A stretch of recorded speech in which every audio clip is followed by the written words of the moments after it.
El Priorat s'obre camí amb noves perspectives, diferents i atrevides, respectuoses i ecològiques. Un exemple d'aquest nou Priorat és el celler Marco Abella, mundialment famós pel seu clos Abella, que el 2014 va ser considerat el millor vi del món.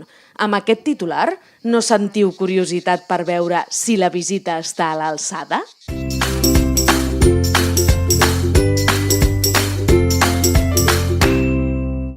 El celler forma part d'un paisatge de postal, molt a prop de Porrera i enclotat en una espècie d'olla muntanyosa. Si arribeu amb temps, Porrera és un poble petit i autèntic que es passeja en 10 minuts. Al celler arribareu per una carretera digna d'anunci, la que va de Porrera a Cornudella. I aquí, un curiós barril verd amb farbalans vermells ens indica el camí. Tothom tranquil, que aquesta pujada es fa en cotxe. El celler és un edifici modern per fora i per dins. Hola, benvingut a Marco Abella. Què tal ha anat el viatge? Molt bé. Bé, heu arribat bé? Molt bé. Doncs ara es toca relaxar-vos i fem una mica de càmping. El primer és oferir-nos un got d'aigua, que s'agraeix molt després del viatge. I marxem cap a les vinyes, equipats amb un folclòric cistell. En un 4x4 ens porten fins a la Mallola, la finca d'on surt un vi amb el mateix nom. Sobretot aneu amb calçat còmode. Aquí s'entén què són els famosos costers i al cim es veu què és el Priorat.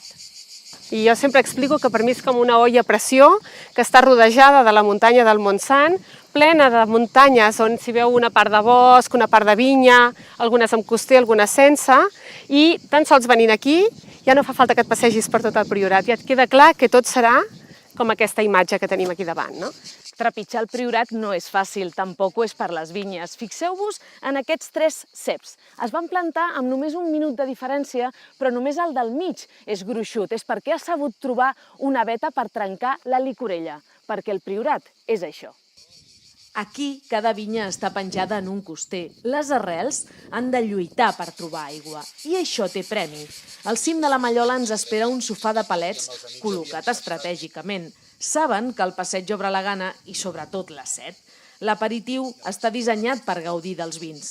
Tastem l'Olvieta Blanc, el Loidana, el Mas Mallola i acabem, perquè el millor es deixa pel final, amb el guardonat Clos Abella. Una frescor i una fruita i una acidesa fantàstica, que és el que farà que aquest vi amb els anys vagi guanyant i es vagi rodonint i es vagi fent més fi en boca i es vagi fent més complex en nas, no? Els vins són frescos i sedosos, són excepcionals.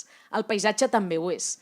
Pot sonar estrany, però en tot moment notem la brisa marina que es cola des del mar per un passadís entre muntanyes.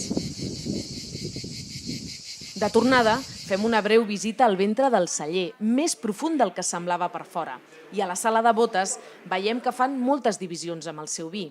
Així, respecten els matisos de gust de cada vinya que dona l'alçada, la insolació o l'orientació. I completem el cercle, tornem a la botiga. A més de comprar, aquí es poden admirar les obres del pintor Josep Guinovart, a les parets i a les etiquetes, perquè són obra seva. Acabareu aquesta visita acalorats per les pujades, amb la sensació que us heu fos amb aquesta terra, però també compensats per la frescor dels vins.